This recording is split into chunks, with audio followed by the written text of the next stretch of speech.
You know, Jess, I think we're in trouble today. Again?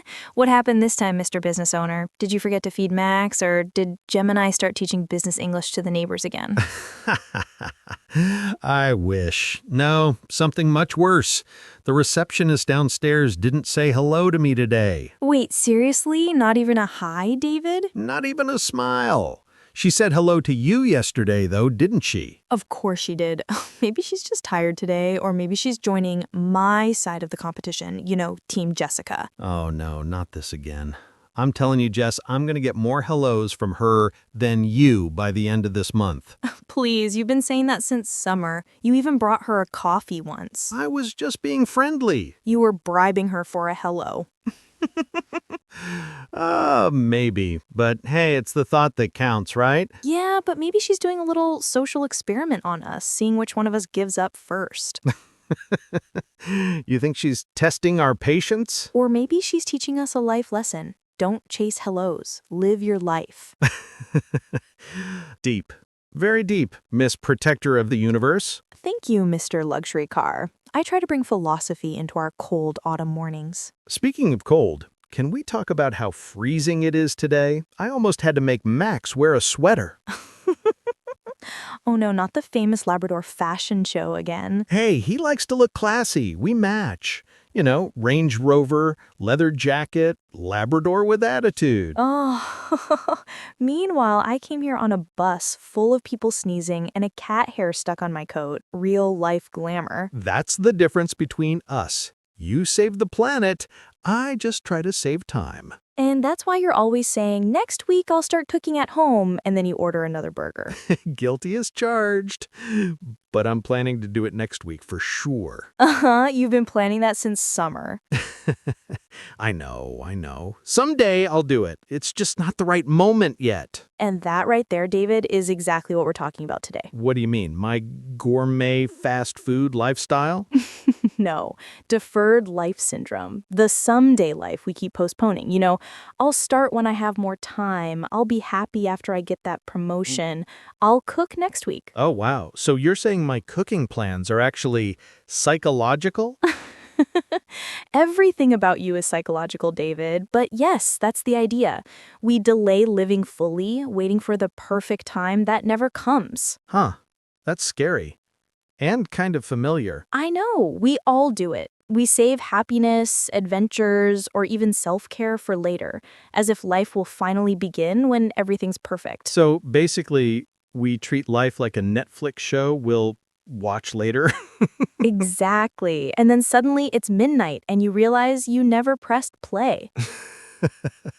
Wow, that's deep. Maybe I am living my life on pause. At least you got good company, Max and Gemini. Yeah, but Max doesn't care about the future. He's living his best life right now. Sleeping, eating, repeating. See? Max has figured out something we haven't. Live in the moment. Maybe he should host the podcast instead of me. Welcome to the English Hub with Max the Labrador. Today, we nap with confidence.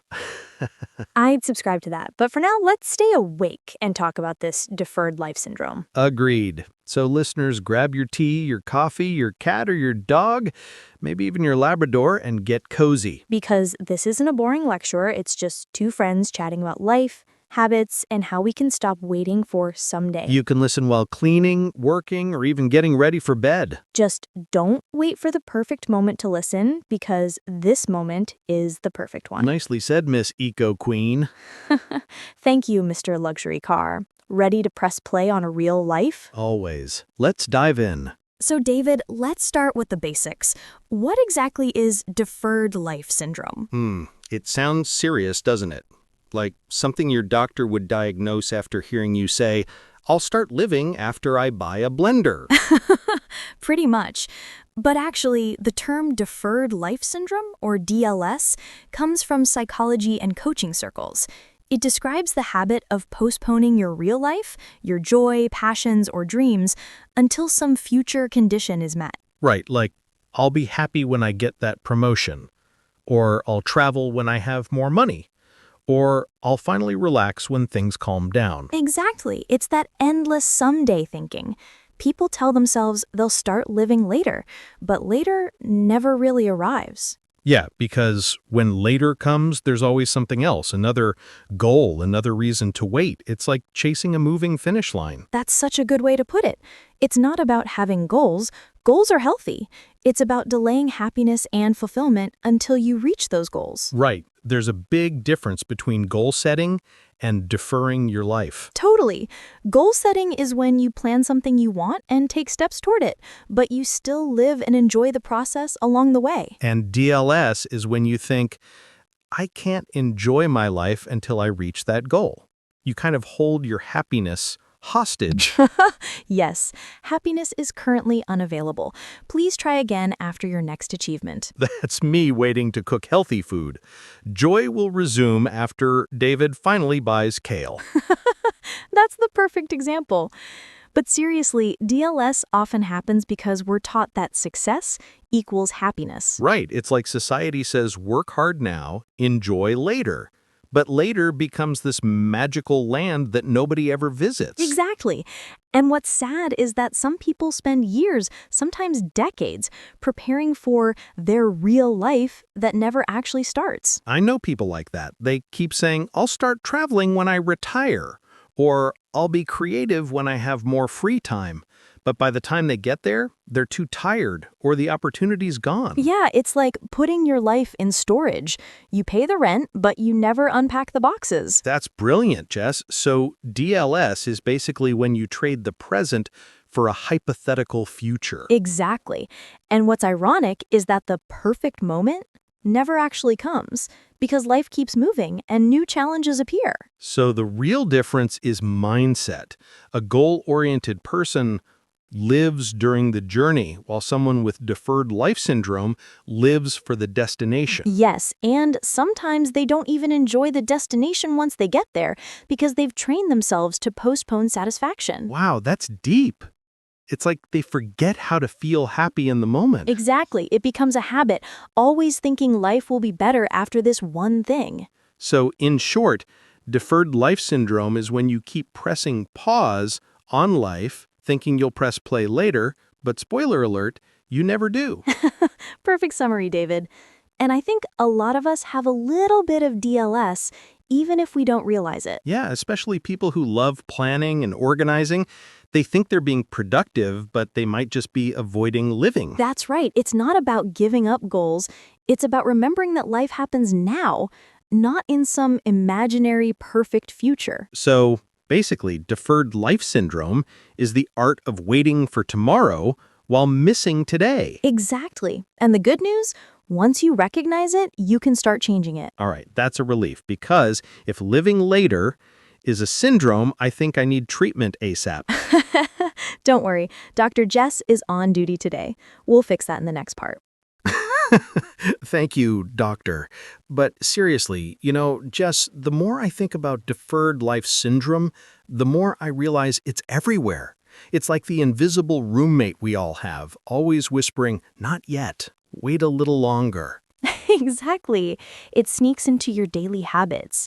People waiting for the perfect moment to start anything. Yeah, like waiting for the perfect job before they feel successful, or the perfect body before they go to the beach, or the perfect amount of money before they finally enjoy life. Oh yes, or waiting for the perfect relationship to start feeling loved or happy.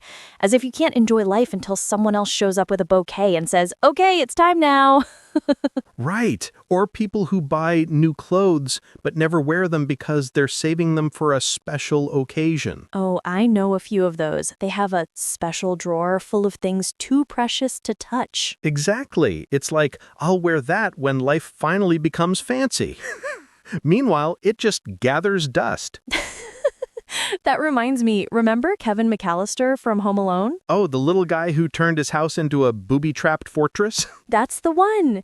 There's a great little story about him. He had a pair of brand new skates, and he didn't want to use them because he was afraid to scratch or damage them. Oh no, let me guess, he grew out of them. Exactly. He waited so long to enjoy them that by the time he finally wanted to use them, his feet were too big. That's the perfect example of deferred deferred life syndrome. I'll enjoy it later, and later never happens. Right. And it's such a simple but powerful metaphor. How many of us are doing the same thing, saving our new skates for some future version of ourselves? That hits hard. Maybe it's not skates for us, but dreams, ideas, or hobbies we keep on a shelf waiting for the perfect time. Exactly.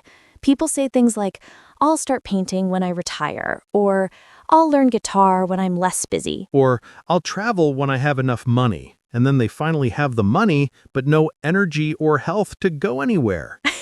Yeah, or I'll spend more time with my family once things calm down at work. But things never calm down at work, do they? Never. Work is like that friend who says just one more drink, and suddenly it's 3 a.m.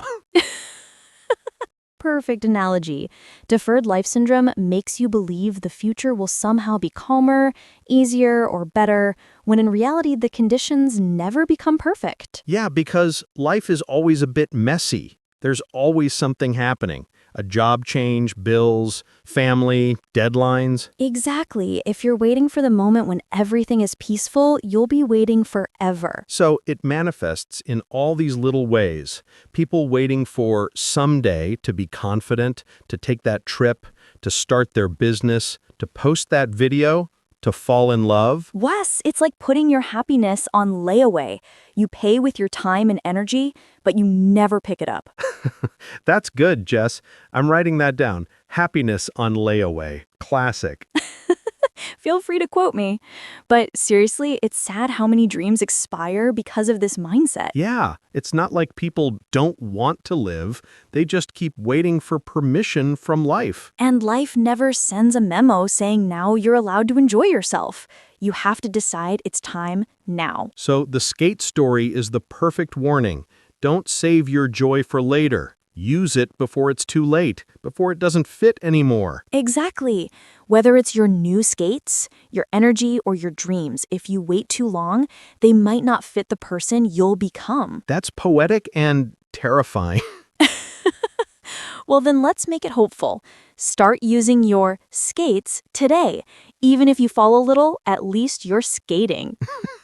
Deal. From now on, no more saving things for the perfect moment. That's the spirit, Mr. Business Owner. Just live it now, imperfectly, but fully. Agreed. And if anyone asks, we'll just say, Kevin McAllister told us so. Best life coach ever. You know, David, when we talk about deferred life syndrome, we can't really ignore the cultural part of it, because honestly, it's everywhere. Oh, totally. Society practically gives us a map that says, don't enjoy life now. The good stuff comes later. Exactly. From a young age, we're told, study hard now so one day you can relax. Then it becomes, work hard now so one day you can retire. And then you retire and you're too tired to enjoy it. Yeah, it's like life is one long loading screen. Please wait, happiness is installing. That's brilliant.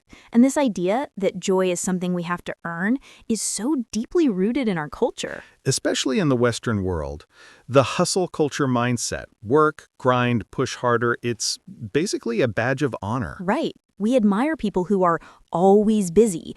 It's like being exhausted became a status symbol. Yeah, you ask someone, how are you? And they say, oh, busy, like it's a medal.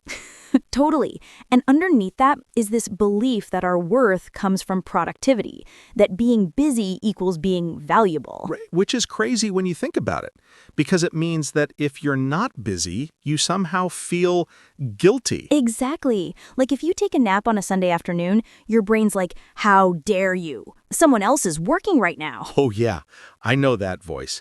Mine sounds like my parrot Gemini. Work harder, David. No naps. Poor Gemini. Capitalism got him too. He's probably saving up for his own luxury bird cage. But seriously, this productivity obsession is part of the capitalist mindset. Always producing, always improving, never stopping. Yeah, because the system needs you to keep chasing. If you stop and say, actually, I'm happy right now, the whole economy gets nervous.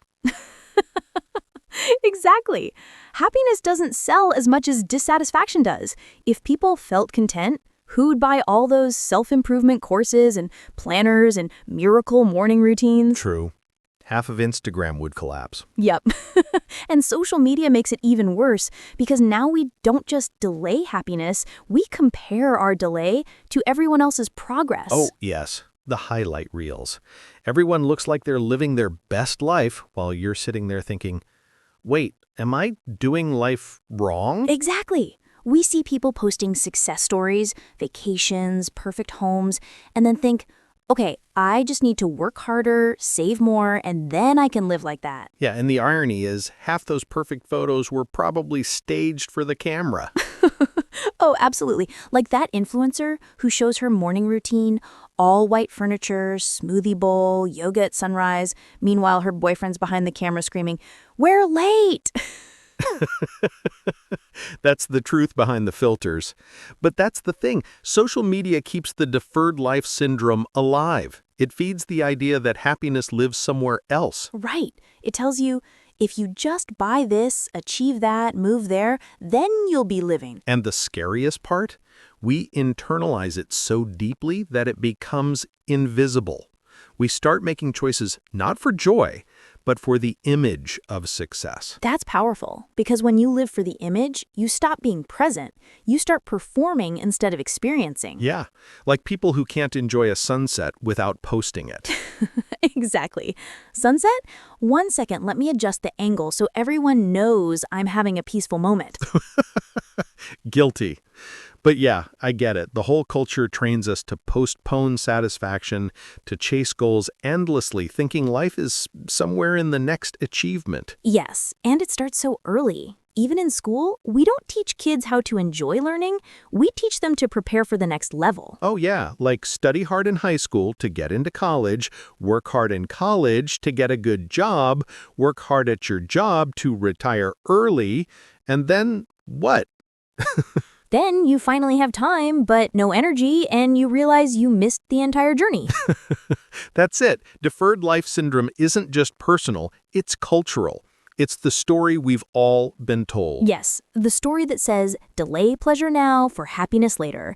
But the later never really arrives, does it? Nope. It's like a train that keeps getting rescheduled. Happiness delayed. Please check again in 10 years. So true. And maybe the real rebellion today is learning how to live now. Exactly. To say I can still have goals, but I can enjoy the journey too. Because the system wants us to keep chasing the someday. But life, real, warm, imperfect life, is happening today. Amen, Ms. Protector of the Present. I like that title. And maybe that's the shift we need, from delayed happiness to daily happiness. Perfectly said. Because honestly, Jess, waiting for the perfect future is like waiting for the receptionist to finally say hello to me first. It might never happen. Keep dreaming, Mr. Business Owner. Maybe she's just teaching you a lesson in patience. Or in letting go of control. Either way, lesson learned. You know, David, the saddest part about deferred life syndrome isn't just all the waiting. It's what that waiting does to us emotionally. Yeah, it's not like people are sitting around doing nothing.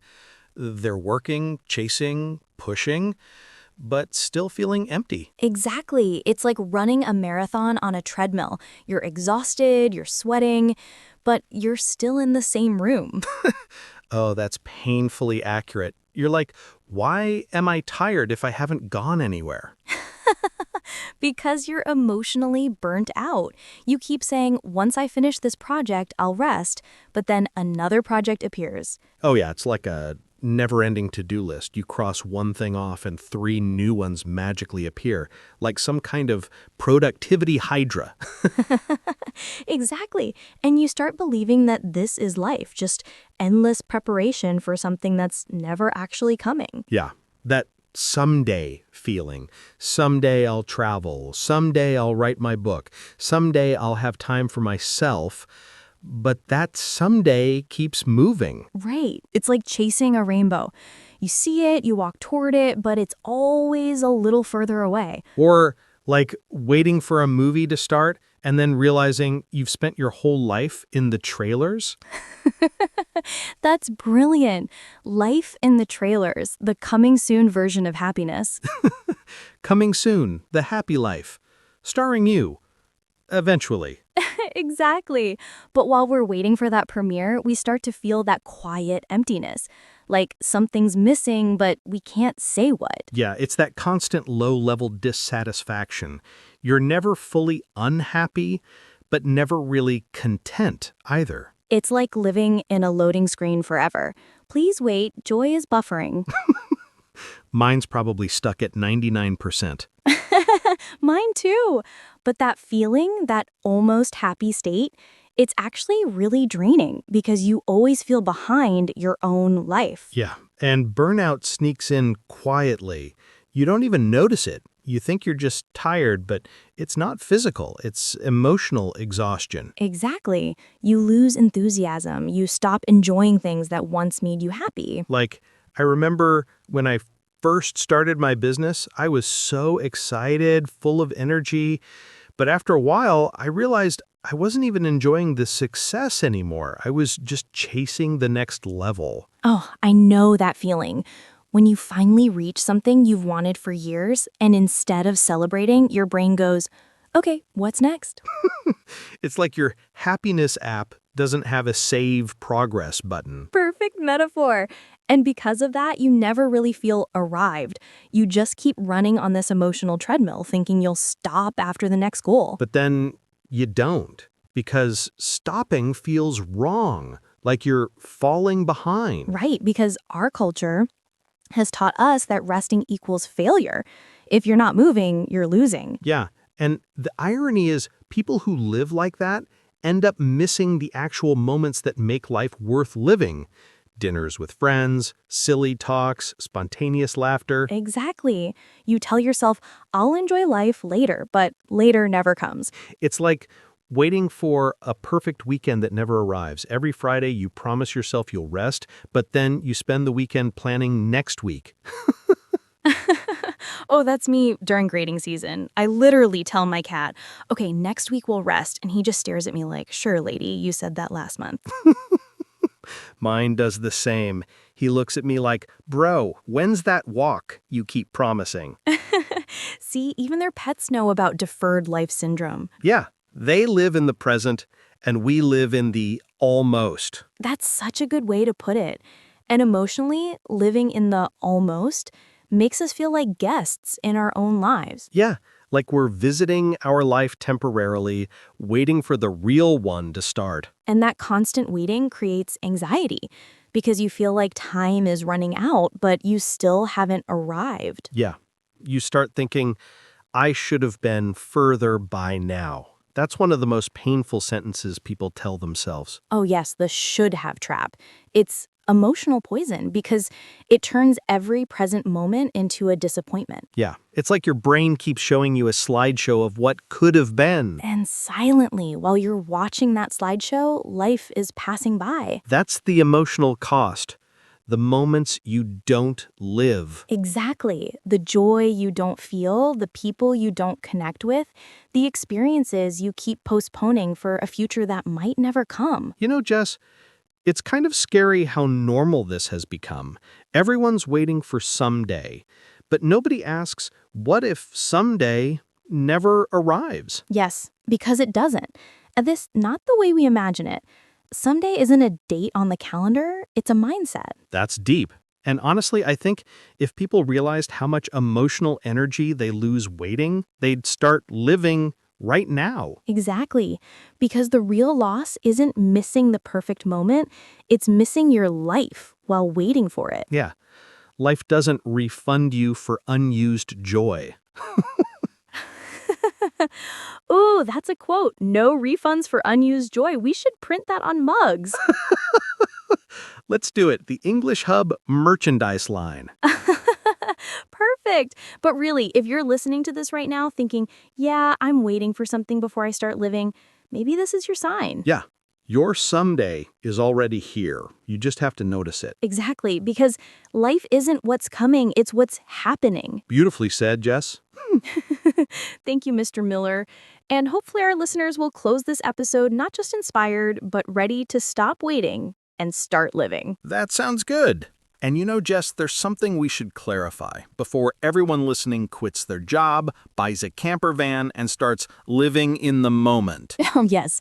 Please don't quit your job because of us. Unless your boss is a vampire who drains your will to live. Then, okay, we support you. Exactly. Because there's a big difference between healthy patience and life deferral. One is wisdom, the other is emotional procrastination in a nice outfit. I love that. Emotional procrastination, that's exactly what it is. It looks responsible, but it's really fear pretending to be planning. Yes, like when you say, I'm just waiting for the right moment, but really you're waiting for your anxiety to retire. Oh, that's perfect. And spoiler alert, it never retires. It's got a lifetime contract. Yeah, it even gets a bonus every time you delay something important. But okay, let's be fair. Some waiting is good, right? Sometimes patience is just strategy. Absolutely. Like when you're saving money for something big, or giving yourself time to build a skill, or to emotionally prepare for a change. That's intentional waiting. Right, it's conscious and purposeful. You know what you're doing and why. Exactly. It's like marinating food. You're not avoiding dinner, you're making it better. Love that. Whereas life deferral is when the chicken's been marinating for 10 years and no one's eaten dinner yet. Yes, you keep saying just one more hour until it becomes an abstract concept. And then you open the fridge and realize, oh, my dreams expired in 2016. Tragic but true. It's that invisible line, waiting with purpose versus waiting out of fear. Exactly. And you can often tell which one you're doing by how it feels. Healthy patience feels calm, grounded. Deferral feels anxious, guilty, restless. Yeah, like you're stuck in traffic in your own life. You're pressing the gas, but the car isn't moving. And you keep looking at the GPS, but it just says recalculating. That's my entire 20s summarized right there. Recalculating. Oh, same here. I used to say, I'll travel when I have enough money. Then I realized enough was a moving target. Oh yeah, the classic illusion of readiness. I'll do it when I'm ready. Spoiler, ready never arrives with balloons and a marching band. Exactly. If you're waiting to feel ready, you'll be waiting forever. Totally. I see this a lot in my students. They say, I'll speak English when my grammar is perfect. And I tell them, you'll never get there if you don't start talking now. Oh, yes. Same with my students. They treat speaking English like it's skydiving. Not today, maybe after I practice breathing for another year. Yeah, but healthy patience is more like, I'm practicing while I live. You don't stop living until the perfect conditions arrive. Exactly. You're moving forward, even slowly, because real patience has movement in it. Deferral is static. That's deep. And sometimes deferral hides under good intentions, like, I'll start dating once I work on myself. Okay, but what if working on yourself is part of dating? Oh, that's good. You don't level up in isolation, you level up by living. Yes, it's like learning to swim. You can watch tutorials all day, but at some point you have to get in the pool. Preferably in the shallow end first. Right. Don't dive headfirst into chaos, but do enter the water. You know what it reminds me of? When people keep waiting for the perfect time to have kids or start a business or move abroad. Oh yeah, and life's like, perfect time, cute idea. Anyway, here's reality. Exactly, because the perfect time doesn't exist. Only the right now you can work with. And that's what separates the two. Healthy patience says, I'll do this when I'm prepared enough. Life deferral says, I'll do this when everything's perfect. Beautifully said. And we all know, perfect is the world's most polite way of saying never. Exactly. You might as well rename your goal Someday Island. Oh, I like that. Population U. Weather eternally almost ready. That's the saddest travel destination ever. But it's real, so many people live there. Yeah, and the problem is, when you confuse patience with avoidance, you think you're being smart when really you're just scared. That's true. Patience requires trust. Avoidance is driven by fear. Yeah, trust says things will happen in time. Fear says things might go wrong if I try. And ironically, both lead to waiting, but only one leads to growth. Perfectly said. I think the trick is to ask yourself, am I preparing for life or postponing it? Exactly. Because you can't keep your life on pause forever. Eventually, even the best playlists get boring. And some of us have been stuck on the same track for years. Yes, so maybe it's time to hit play. Not later, now. Yeah, because wisdom says, wait when needed. Fear says, wait always. And living, real, joyful living, happens somewhere between those two. Amen. You can wait wisely, but don't wait endlessly. Exactly. Life isn't a rehearsal. It's the show, happening right now. Okay, Miss Philosopher of Buses. Hey, I have a lot of time to think while saving the planet on public transportation. Fair enough. But I think both of us and everyone listening could use a reminder that patience is smart until it becomes a cage. Beautifully said, Mr. Luxury Car. Thanks, Miss Protector of the Universe. So, dear listeners, are you being patient or are you just waiting for someday? That is a good question. And you know, David, I've been thinking about why so many of us end up living this deferred life. It's not like we want to. It's more like something inside us keeps pulling the brakes. Yeah, like an invisible hand slamming the not yet button every time we're about to do something new. Exactly. And when you dig into it, there are all these psychological mechanisms working behind the scenes. Perfectionism, fear of failure, imposter syndrome, learned helplessness. It's like a full-time inner committee of sabotage. The world's worst board weeding. Okay, folks, who's stopping progress today? Exactly. Fear, you take Monday. Imposter syndrome, you're on every other day. Perfectionism, you're 24/7. And learned helplessness is just lying in the corner going, why bother? Poor thing. But it's so true. Take perfectionism. It sounds like a strength, right? Like, oh, I just have high standards.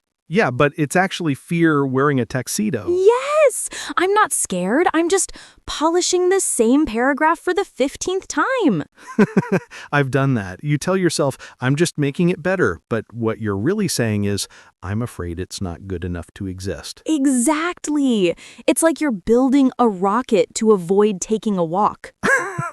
That's brilliant. And perfectionism has this cousin, fear of failure. They're like two kids who never let you go to the playground. Oh, yeah. Fear of failure whispers, if you don't try, you can't fail. It sounds logical until you realize you've been not trying for years. Right. And the irony is you end up failing by default. Yes, you fail in advance. You save the universe the trouble. So thoughtful of us. And then right next to fear failure comes imposter syndrome. That voice saying, who do you think you are? Oh, I know that one too well. You achieve something and your brain goes, well, that was just luck. Any minute now they'll find out you have no idea what you're doing. Yeah, imposter syndrome is like having a mean roommate in your head who never pays rent but always criticizes the decor. Exactly. And the worst part, the more you achieve, the louder it gets. Oh yeah, it's like congratulations on your success. Here's some extra self-doubt to go with it. Perfect gift. And then, after years of this perfectionism fear imposter combo, you end up developing learned helplessness. That's the saddest one. You've been disappointed or criticized so often that your brain just goes, why even try? It's like your motivation has PTSD. Yeah, exactly. You stop believing your actions matter. Which is terrifying because that's when people start drifting. Not because they're lazy, but because they've been trained to expect failure. Right. It's like that experiment with the dog and the electric shocks. Eventually it stops trying to escape even when the door's open. That's such a heartbreaking metaphor, but it's real. So many adults are living that way. The door is open, but fear tells them it's locked. Yeah. You'll hear them say, I can't change careers, or I'm just not the kind of person who can do that. And you think, who told you that? Exactly. And often it's not even a specific person. It's years of small messages like, be realistic, don't aim too high, play it safe. Society's greatest hits. Yeah, top 10 songs to kill your dreams gently. Track 1, maybe later. Track 2, who do you think you are? Track 3, let's not embarrass ourselves. Oh, it's too real. But you know what ties all of this together? Anxiety and depression. They're like the emotional glue holding this mess in place. Absolutely. Anxiety says, you must control everything. Depression says, why bother trying? Absolutely. And together, they keep you frozen, caught between panic and apathy. It's like driving with one foot on the gas and one foot on the brake. Perfect image. You're exhausted, but not moving. And the world calls that being an adult. Sad, but true. But seriously, that's why understanding these mechanisms is so important. Once you can name them, you can stop thinking they're you. Exactly. You can go, oh, that's just perfectionism trying to keep me safe, instead of, I'm a failure who can't finish anything. Yes, it's like self-awareness therapy 101. You can't fight what you can't see. And when you see it, you realize these mechanisms aren't villains, they're scared little bodyguards. Oh, I love that. They mean well. They're just overprotective, like a mom yelling, don't run, you'll fall, even when you're 35. Exactly. They're trying to prevent pain, but they end up preventing growth. And ironically, by avoiding failure, they create the one thing they fear most, a life half-lived. Yeah. It's like installing safety rails around your heart and then wondering why nothing exciting ever happens. Wow, that's poetic, David. Look at you getting deep. What can I say? I moonlight as a therapist for overthinkers. Perfect side hustle. But seriously, this is the heart of deferred life. People aren't lazy or unmotivated. They're just trapped in invisible psychological contracts. Yeah. Contracts signed long ago without reading the fine print. And the fine print says, you may never feel ready. Do it anyway. That's the antidote right there. Awareness, compassion, and action, even small ones. Exactly. You don't have to fix the whole system in your head. Just recognize it, breathe, and take one brave step. Because life won't wait for you to outsmart your fears. It just wants you to show up. Beautifully said. So to everyone listening, your fear is trying to protect you. Thank it, and then gently ignore it. Yeah, give it a cup of tea, tell it to sit quietly in the back seat, and keep driving. Exactly. Because this time, you're in control of the car, not the committee in your head. And one more thing we should cover, how this whole deferred life thing messes with our decision-making. Because honestly, Jess, I think I've spent half my life trying to decide whether to decide. Same. It's that endless dance of should I, shouldn't I, maybe later, no, maybe never. Exactly. Analysis paralysis, the only workout some people get. I love that. You burn calories just thinking about your options. Should I go for a run or think about going for a run for 3 hours? And then you're too tired from overthinking to actually move. Right. But seriously, that's the essence of analysis paralysis. Deferred life syndrome makes every decision feel like the decision, the one that will define your entire existence. Yeah, it's like ordering at a restaurant. You stare at the menu for 20 minutes thinking, what if I regret the pasta? What if the salad was the better life choice? The salad of destiny. Yeah, exactly. And while you're deciding, your friend's already halfway through dessert, living their best life. That's perfect. And you sit there thinking, next time I'll just order faster. Spoiler, you won't. Nope, because next time you'll think, well, what if I'm too spontaneous? The paradox of modern living. We want freedom, but we're terrified of choosing. Totally. Deferred life syndrome trains your brain to see every decision as a possible trap. You think, if I choose wrong, I'll ruin everything. And that fear is so sneaky, it disguises itself as responsibility. Like, I'm just being careful. Yeah, careful to the point of fossilization. Exactly. You end up waiting for the perfect conditions to decide, the perfect mood, perfect timing, perfect certainty. Which, of course, never shows up. So you just plan, plan, plan, and forget to live. That's over-planning in a nutshell. You've got color-coded spreadsheets, detailed to-do lists, apps for productivity, and yet nothing actually gets done. I call that professional procrastination. That's gold. It's like, I didn't finish my project, but I did make a project about finishing my project.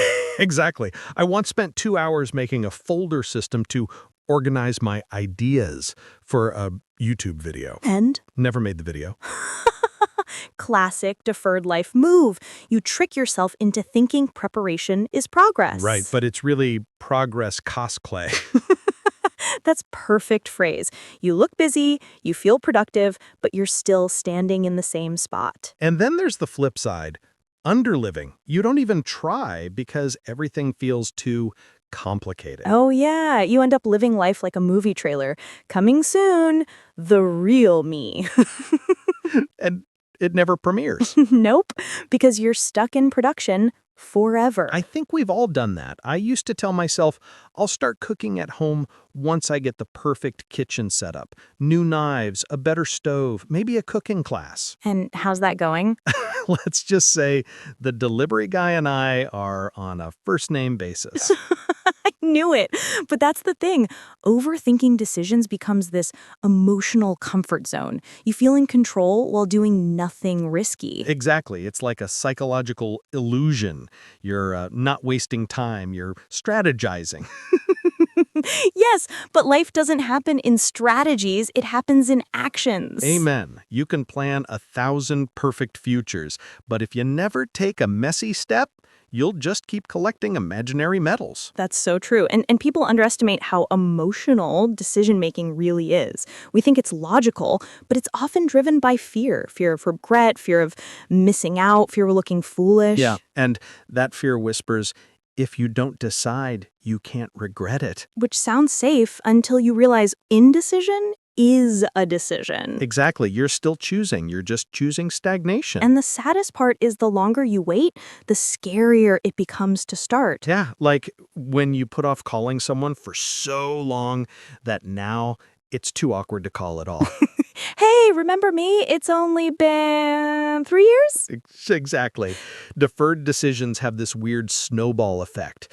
They don't just delay your actions, they build anxiety around them. Totally. The longer you wait, the heavier the decision feels. Like the email you've been meaning to send that turns into a life crisis. Yes. Or the gym membership. You keep saying you'll start next Monday. I think I've had like 50 Mondays. Maybe you just like the idea of Monday? I do. It's a very safe theoretical day. That's deferred life thinking in a nutshell. You live in theory. Yeah. You tell yourself you're waiting for clarity, but the truth is, clarity comes after action, not before. Beautifully said. It's like trying to learn swimming by reading books about water. Yeah, that's me. Yeah, I'll dive in once I've memorized the physics of floating. And then the pool closes. Exactly.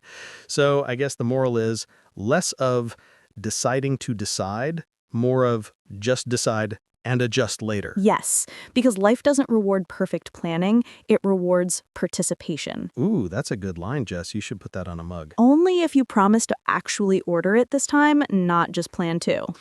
Fair point. Okay, deal. I'll make the decision right after this episode. Perfect. Baby steps. Baby steps. Okay, what about a real question to our listeners? Who's listening to us right now? Maybe you're cooking dinner, maybe you're walking your dog or scrolling through your phone before bed. Let me ask you this. When will you start living? Ooh, that's deep right away, David. You're not even warming up today. Straight to the soul. Well, you know, I had to balance out all the pizza and fast food talk from last episode. Philosophical calories. Oh, so this is your version of emotional cardio? Exactly. But seriously, I mean it. We all have this fantasy that someday, there will be this perfect version of ourselves. The one who wakes up early, exercises, eats healthy, has money saved, and somehow magically feels ready for life. Yeah, that mysterious future me. She's always glowing, sipping green smoothies, answering emails at sunrise, meditating before work. Meanwhile, the current you is like, where does she even live? Because it's not here. Exactly. She's out there in someday land where all our perfect habits live. Yeah, the mythical place where we'll finally start our dream projects, take risks, confess our feelings, write that book, or even just take that trip. And the funny part is, we believe we'll get there, as if time itself will magically fix us. Like, don't worry, next month I'll be a totally different person. Yeah, future me is such a superhero. He's calm, fit, productive, and never procrastinates. Meanwhile, present me can't even find clean socks or remember where I left my yoga mat. Right. We build this fantasy where future us has it all together. But here's the problem. That version only exists if this version starts doing something. Exactly. Future you isn't coming to save you. You're the one who has to build that person, step by step. Yeah, it's not a rescue mission, it's construction work. That's good. Emotional construction site ahead. Hard hat required. And here's the emotional trap. Someday feels safe. You don't have to act, risk, or fail. You can keep dreaming without any discomfort. Yeah, someday is like the world's coziest lie. Totally. You can sit on your couch and tell yourself, I'm just waiting for the right moment, and boom, instant comfort, zero guilt. But that's the scary part. Life doesn't wait for your perfect timing. Right. Days keep passing quietly while we wait for some imaginary permission slip to start living. Yeah, it's like holding a ticket for a train that already left. That's such a perfect image. You're standing there at the station thinking, maybe there's another one coming. Yeah, the 2045 Express to Happinessville. You might be waiting a while. And the question is, how many people actually wake up one day and realize that someday never came? Too many. And it usually happens after something big. A loss, a breakup, a health scare. Suddenly you see how much time you've been saving for a life you never cashed in. Yeah, it's like collecting points on a loyalty card for a vacation you never take. Congratulations, you've earned 10,000 life points. Oh, sorry, they expired last year. Exactly, and it's funny, but kind of tragic. We keep postponing happiness because we think the conditions aren't right yet. Like, I'll relax once I get that promotion, or I'll start enjoying life after I lose 10 pounds. Or after I move, after I graduate, after I fix everything. And the universe is like, honey, the show's already started. Yeah, you're in the movie. This isn't the trailer anymore. That's so true. We treat the present like a waiting room, but this is life. Exactly. You're not rehearsing for something. This is the performance. And that's where the real question comes in. To everyone listening right now, when will you start living? Yeah. When will you realize that life is already happening every single day while you wait for the right time? When will you stop waiting for the future to be better and start noticing that you're in the middle of it already? Yeah, just think about it for a minute. When will you begin to feel life, not plan it? I know that's a hard question, but it's also the most freeing one. Because once you realize that there's no perfect version of you waiting in the future, you can finally let the real you start living now. Yeah, the messy, imperfect, slightly tired, coffee-dependent you, that's the one who actually gets to live life. Amen. I'd rather live as a messy human than dream as a perfect ghost. That's brilliant. Let's put that on a t-shirt. Stop ghosting your own life. Love it. And to everyone listening, if you've been saving your joy for later, please take some of it now. Don't wait for the stars to align. Because the stars are already shining. You're just too busy making a 5-year plan to notice. Perfect. So if not now, when? That's it. That's the question. Take a breath, look around, and maybe, just maybe, start living today. Yeah, because someday is just a word. But today, that's where life actually happens. And maybe we should share our own stories, right? I mean, we can't just sit here talking about someday people like we're immune to it. Oh no, we are not immune at all. We're practically walking billboards for someday. Exactly. So here's my confession. My someday dream has always been to open my own English school. Not a big fancy one, just a cozy place for students who want to learn through conversation, laughter, and maybe a little coffee. Yes, St. Jessica's House of Grammar and Gratitude. Stop it. But yeah, I've been saying someday I'll do it for, 3 years now? I think that qualifies you for a platinum membership in the Someday Club. Oh, I'm a lifetime member. And I always tell myself I just need a better business plan, or I'll start once I have more time, or maybe next semester. Yeah, the classic maybe next semester. That's the teacher version of maybe next Monday. Exactly. And it's so sneaky because it feels responsible, like I'm waiting for the right moment. But honestly, I'm just scared. Scared of what? Oh, scared it won't work, scared no one will come, scared I'll mess it up.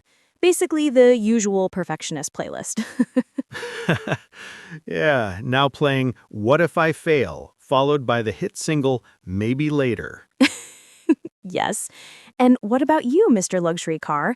You must have your own someday story, too. Oh, do I ever. You know, this channel, the English Hub, was my someday dream for years. Really? Totally.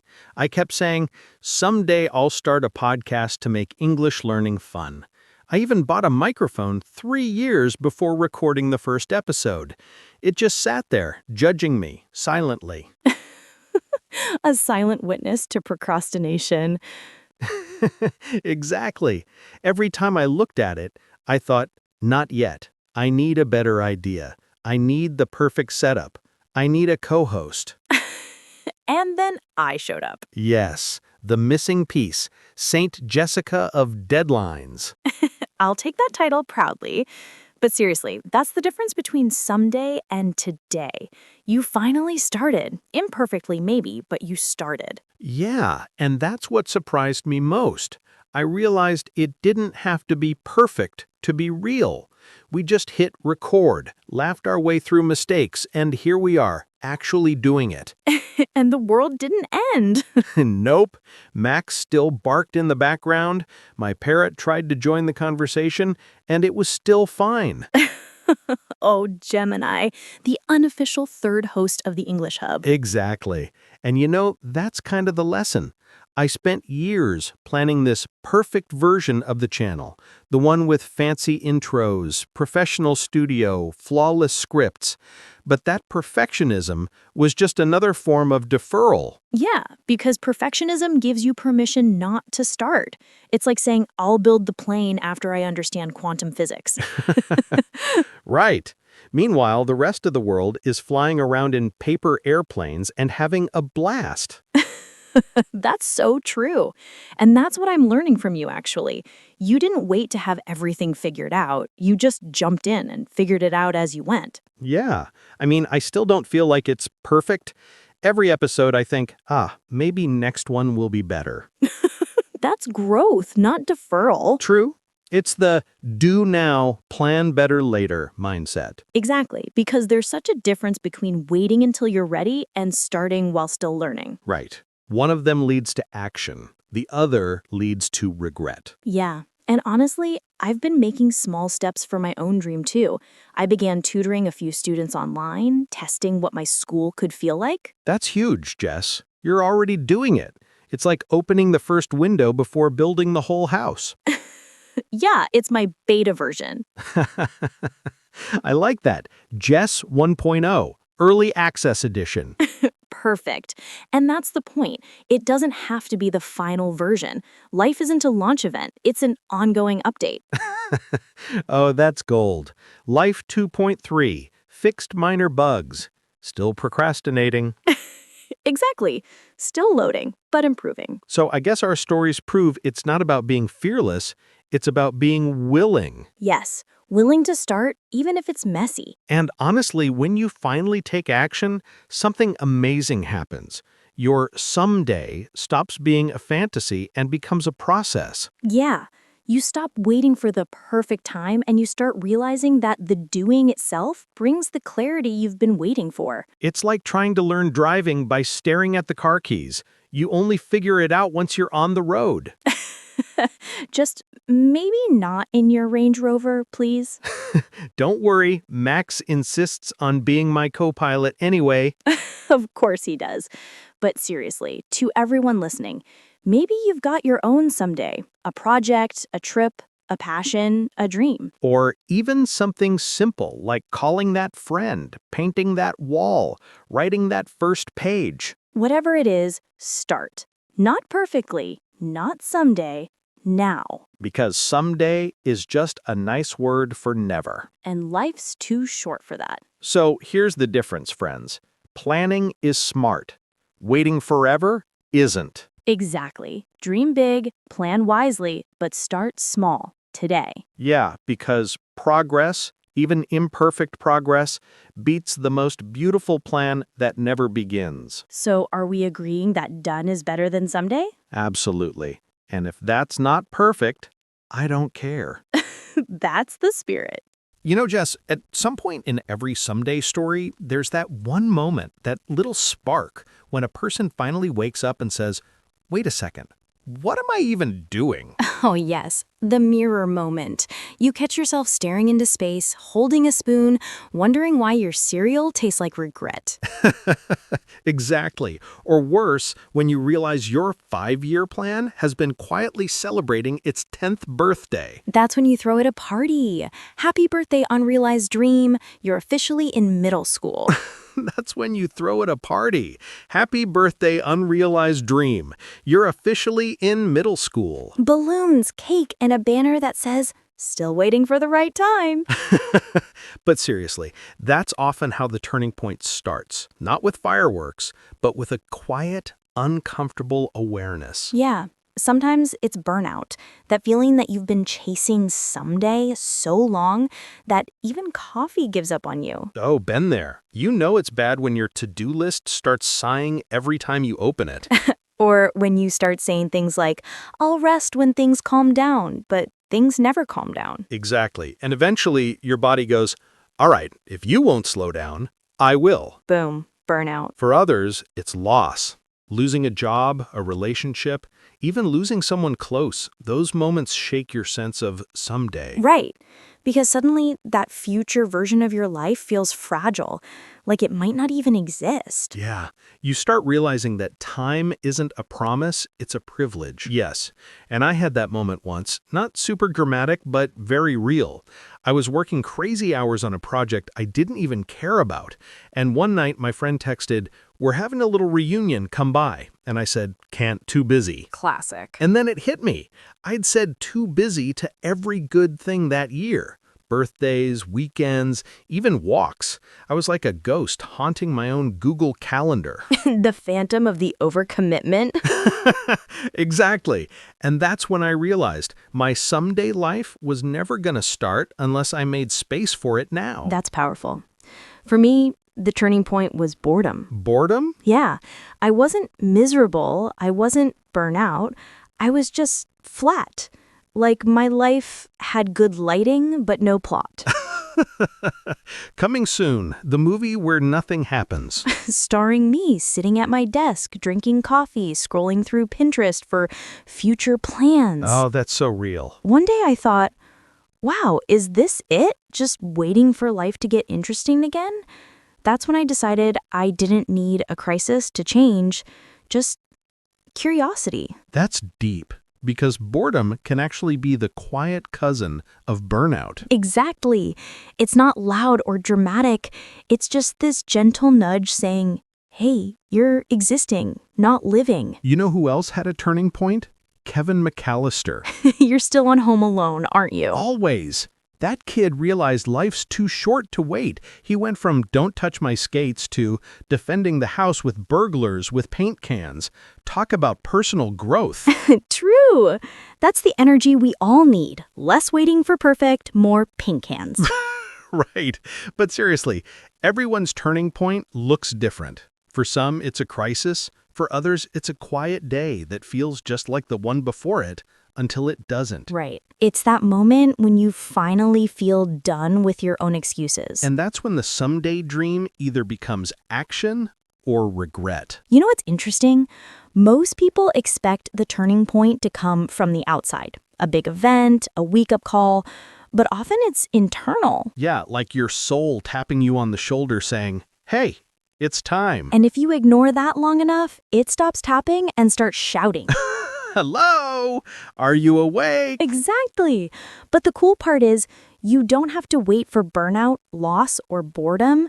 You can create your own turning point by simply asking, what am I waiting for? That's the question, the one that changes everything. Because awareness isn't something that just happens to you, it's something you allow yourself to have. Yeah, and once you see it, you can't unsee it. Which is good, because that's when life starts to move again. So, to everyone listening, maybe you've been waiting for the perfect moment. Maybe for you, the turning point is happening right now, in this exact moment. Yeah, maybe this is your little wake-up call without the burnout, the loss, or the midlife crisis. Just two people on a podcast saying, hey, it's time. Yeah, no fireworks needed, just a decision. Because sometimes the smallest shift, that tiny I'm done waiting, becomes the biggest turning point of your life. Amen to that. Now, where's that pink can? Right next to Kevin McAllister's skates, I think. You know, David, after talking about all these someday habits, I really believe the key is mindfulness. Actually being present in the moment. Oh, I couldn't agree more. But let me guess, you're going to tell me that mindfulness isn't just sitting cross-legged and humming. Exactly. It's not about chanting Om until your coffee goes cold. It's about noticing where you are, what you're doing, and who you're with, instead of living in some future version of yourself. Huh. So that's why I always feel guilty eating a donut, because my future me thinks I should be on a diet. Bingo. Mindfulness helps you stop negotiating with your imaginary future self. You can actually enjoy the donut now and move on without postponing life for some mythical, healthier version of you. Finally, someone giving permission to eat the donut. Life-changing advice right there. That's just the start. It's also about shifting your mindset from when to now. Instead of thinking, I'll be happy when I finish this project, or someday I'll start learning guitar, you ask, what can I do today to feel alive?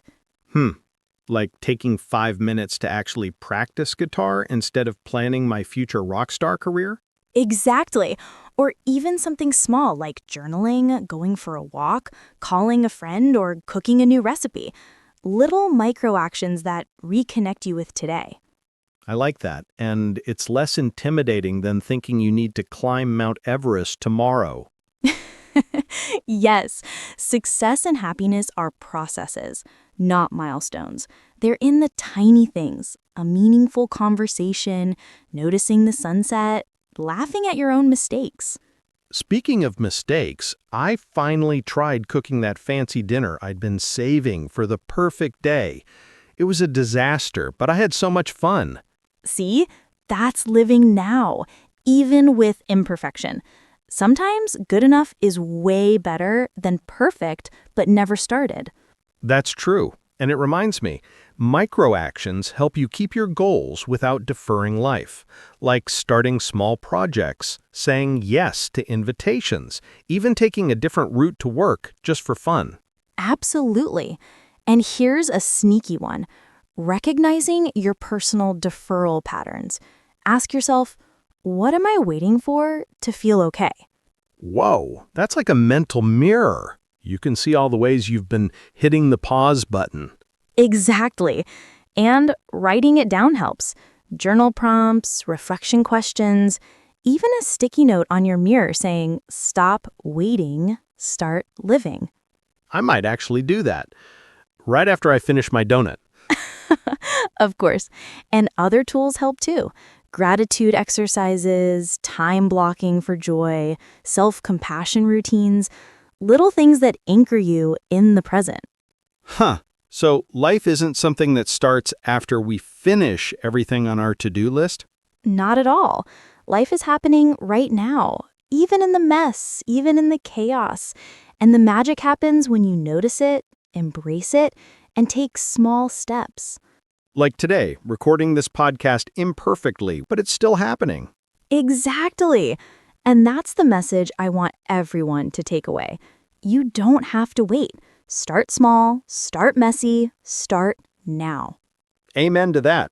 So listeners, here's our challenge for you.